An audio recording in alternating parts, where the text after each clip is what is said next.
الحمد لله دائم الفضل والإحسان أنعم علينا بشهر رمضان وجعله أحد أركان الإسلام وأجزل فيه لعباده العطاء والإنعام أحمده سبحانه على جوده المدرار وأشكره على فضله وإحسانه الغزار وأشهد أن لا إله إلا الله وحده لا شريك له وأشهد أن سيدنا وحبيبنا محمدا صلى الله عليه وسلم اللهم صل وسلم وبارك على عبدك ونبيك محمد وعلى آله وأصحابه ومن والاه أما بعد. Louange à Allah, le créateur des cieux et de la terre. J'atteste qu'il n'y a point de divinité, d'adoration à part notre créateur et que le prophète Mohammed sallallahu alayhi wa sallam est son messager.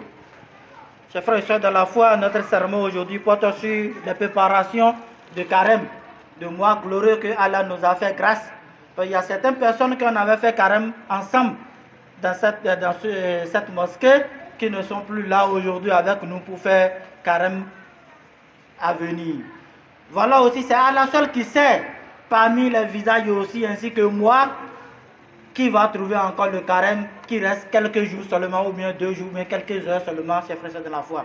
C'est pour ça, rendons grâce à Allah d'abord pour les bénédictions qu'il nous a données et qui nous a facilité aussi la vie d'avoir trouvé le mois de Sha'ban qui tend vers la fin, parce qu'aujourd'hui c'est le 27e jour du mois de Sha'ban. Si le mois de Sha'ban doit finir le 29, ça veut dire que le lundi sera le premier jour du mois de carême, Inch'Allah. Et si c'est le contraire, le 30, ça veut dire que c'est le mardi qui sera le premier jour de carême, chers frères de la foi. C'est pour ça, préparons-nous d'abord en conséquence. Quand on dit de se préparer pour le carême, ce n'est pas seulement de se préparer pour la nourriture, les vivres de la maison, comme payer riz, maïs, haricots, farine, tout, pour déposer dans la maison. C'est ça qui est se préparer pour le carême. Non, chers frères de la foi. On ignore vraie préparation de carême comme les pieux prédécesseurs faisaient. Ils se préparent pour le carême 6 mois avant le carême. 6 mois avant le carême, ils se préparent. Comment ils se préparent? D'abord avec leur foi. C'est la foi d'abord, premièrement, chers frères de la foi. Ce n'est pas ce qu'on va manger. Mais voilà, aujourd'hui, on laisse d'abord la foi là. On se prépare pour ce qu'on va manger pour pouvoir survivre. On n'est pas ici sur terre pour manger. Non, chers frères de la foi. On ne mange pas pour vivre. On vit seulement pour manger. Il y a la différence, chers frères de la foi. Et aujourd'hui, quand on dit de faire les préparatifs seulement, les préparatifs, c'est pour seulement chercher les vivres seulement pour venir faire la carême avec. Or, on ignore. On peut chercher tout. Si il y a dépôt de quelqu'un dans ta main, ou bien tu as taquiné quelqu'un, et c'est avec ça, tu t'es arrangé pour payer les vivres là, tes carêmes là ne seront pas exaucés, chers frères de la foi. Tes carêmes ne seront pas exaucés. Mais voilà, on ignore ça. Ou bien on sait, mais on ne veut pas prêter attention à ça. Parce qu'on dit, c'est ce qu'on voit, carême là, il faut jeûner seulement parce que Allah nous a recommandé carême. Comme il a dit dans le Saint-Coran, Badaouzubillahi minash shaitanir rajim. Ya ayyuhalladhina amanu kutiba alaykumus siyam kama kutiba alal ladhina min qablikum la'allakum tattaqun. Oh, vous les croyants, carême a été prescrit pour vous, comme ça a été prescrit pour ceux avant vous. Et vers fin de verset, qu'est-ce que Allah dit? Il dit peut-être vous en trouverez la piété, chers frères de la foi. Il a dit peut-être. Pourquoi Allah a dit peut-être là? Parce qu'on ne se prépare pas. On ne prépare pas nos foies pour accueillir carême. On prépare seulement nos ventres pour accueillir carême, chers frères de la foi. Et c'est ça qui est l'erreur de nous. C'est ça qui fait l'erreur de nous, chers frères de la foi. Il faut préparer d'abord psychologiquement notre foi. Comment jeûner et comment maintenir notre jeûne pour que ça soit acceptable auprès d'Allah, chers frères de la foi. Et c'est ce que le prophète nous a dit. Il a dit Man sama Ramadan imanan wa ihtisaban ghufira lahu ma taqaddama min dhanbi. Quiconque jeûne avec la foi et espérant que Allah va le récompenser du bien, que Allah va lui pardonner d'abord de péché qu'il a avancé pour l'année passée. Et après avoir te pardonné tes péchés, il y a encore les récompenses que Allah va te donner. Et les récompenses, Allah n'a même pas dit telle récompense ou bien c'est telle somme qui va te mettre comme récompense. Allah n'a pas dit ça. Or, carême fait partie de 5 piliers de l'islam, chers frères de la foi. Or, parmi les 5 piliers de l'islam, tout ce que tu fais parmi les 5 piliers de l'islam, tu as déjà les récompenses que tu auras. Par exemple, la prière quotidienne. On dit quand tu pries avec imam, tu as 27 récompenses ou bien 25 récompenses, 2 hadiths différentes. On ne va pas prendre 25, on va prendre 27 récompenses. Ou bien c'est pas ça. Qui veut moins? Tout le monde veut ce qui est plus élevé. On prend 27 récompenses quand tu pries avec l'imam. Et carême. Allah dit carême dans un hadith qudsi au prophète sallallahu alayhi wa sallam. Allah dit carême c'est pour moi et c'est moi qui récompense. Ce que Allah a attribué à lui-même d'abord. Et il dit encore que c'est lui qui va récompenser. Après avoir attribué à lui, c'est ce qu'on devait faire gaffe, chers frères de la foi. On devait beaucoup prêter attention à ça pour pouvoir bien faire ça. Ce n'est pas seulement de te donner du faim ou bien te donner de soif, c'est ça qui est carême. Non. Il faut te priver de tout ce qui est illicite et te maintenir de ce qui est licite. Et c'est ça qui va valider les carèmes. Mais si tu n'as pas supprimé ce qui est illicite, tu dis non. Ça là, peut-être tu peux dire non, ça là comme c'est illicite, mais c'est ça là entre moi et mon second. Mais ce que Allah m'a recommandé, je vais faire avec. C'est pour ça que tu t'es préparé en conséquence avec les dépôts qui sont avec toi. Ou bien tu es parti, qu'Allah nous éloigne de ça, tu es parti faire couper de route comme on le dit. Et c'est comme maintenant tu as trouvé beaucoup de l'argent, tu viens dire d'accord, je vais faire Sarah dedans et je vais faire jeûne dedans et je vais encore donner l'aumône pour ceux qui vont jeûner, ils vont rompre leur jeûne avec eux. Allah nous a dit, comme le prophète nous a enseigné, celui qui donne ce nourriture à celui qui rompt avec, ça veut dire qu'il a même récompense de celui qui a jeûné avec, par exemple. Si par exemple quelqu'un donne à l'Adam ce qui va rompre avec et l'Adam rompt avec, si les récompenses que l'Adam a, c'est ce de récompense là textuellement on va donner à la personne, ça diminue la récompense de l'Adam. L'Adam a ses récompenses, la personne aussi a récompense. Si la personne a jeûné, il a 2 récompenses. S'il a donné, il a fait nourrir quelqu'un, 5 personnes, 10 personnes comme ça veut dire qu'il a 10 récompenses, plus pour lui, chef frère de la foi. Ça qu'on diminue les récompenses là.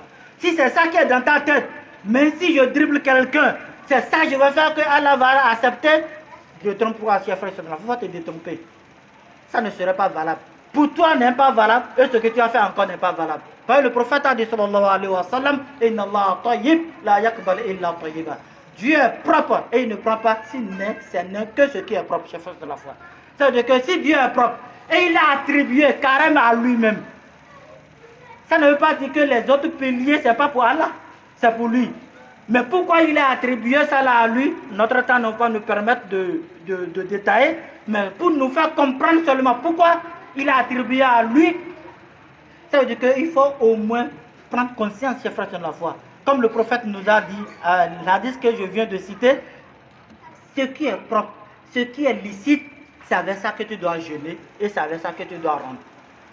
Mais si tu rompes la jeûne et tu rompes, ou bien tu jeûnes avec ce qui est illicite, ça veut dire que jeûne là ne serait pas exaucé, chers frères de la foi.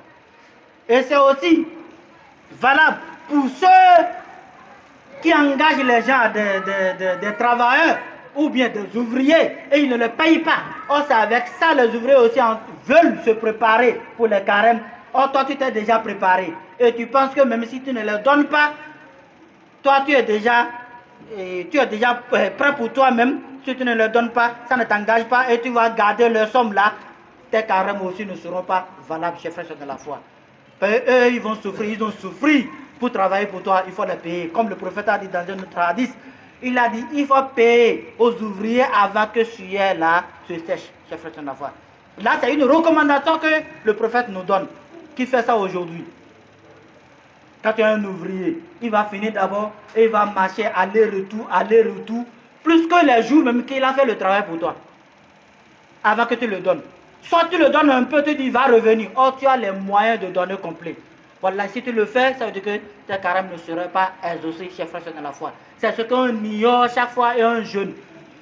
on ignore les trucs comme ça et on jeûne en croyant que notre jeûne est accepté. Ce n'est pas accepté, chers frères de la foi. On n'a qu'à essayer de revoir nos foi et de corriger nos comportements pour que nos carêmes soient acceptés.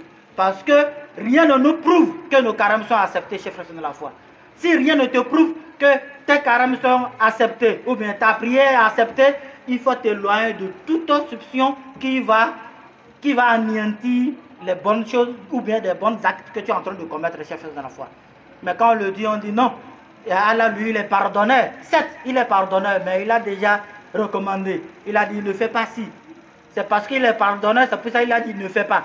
Et il a dit aussi que ce châtiment aussi est terrible. Mais on ignore les châtiments terribles là. Pourquoi il a dit les châtiments terribles? C'est parce qu'il est aussi pardonneur. Mais si tu ignores ce pardon et tu fais ce que tu veux, châtiment terrible là, tu auras ça. Qu'Allah nous éloigne de chercher ce frère. C'est pour ça qu'on devait bien voir nos préparatifs d'abord de carême. C'est pas seulement se préparer toi-même d'abord, il faut préparer ta foi. Comment jeûner et comment ne pas maltraiter l'autre pour pouvoir jeûner toi-même d'abord paisiblement, pour qu'on te dise non, toi, lui là, il a jeûné, alhamdulillah, et voilà, l'autre te suit toujours pour que tu le donnes aussi son droit pour pouvoir jeûner avec et tu ne le donnes pas. Et tu penses que le mois de jeûne sera valable pour toi, ça ne sera même pas valable, chers frères de la foi. Et peut-être même, si tu le fais, ça sera pour lui-même que Allah va renverser les récompenses là. On n'a qu'à essayer de corriger nos foi et c'est ça qui va nous sauver, chers frères de la foi.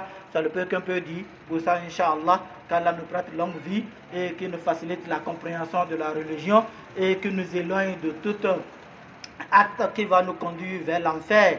C'est des actes comme ça qu'on ignore et c'est petit à petit ça va nous conduire vers l'enfer et après tout on va dire non, c'est un croyant, hein? C'est un ferveur, parce que toujours toutes les prières, il est dans la mosquée, tout là on dit il y a des trucs musulmans, il est toujours là. Oh voilà, l'autre côté ce qu'il est en train de faire aussi, il ne pense pas même que ça là, Allah va lui pardonner, il ne cherche même pas le pardon d'Allah et c'est parce que il ne cherche pas le pardon d'Allah, Allah l'a jeté dans la maison là où on ne veut pas rentrer, c'est pour ça qu'on est en train de prier toujours. Qu'Allah nous éloigne de la maison, qu'on est en train de prier à cause de ça, pour qu'Allah nous éloigne de ça. Et c'est à cause de ça qu'on est en train de jeûner aussi, pour que Allah nous éloigne de ça. Qu'il nous guide sur la bonne voie.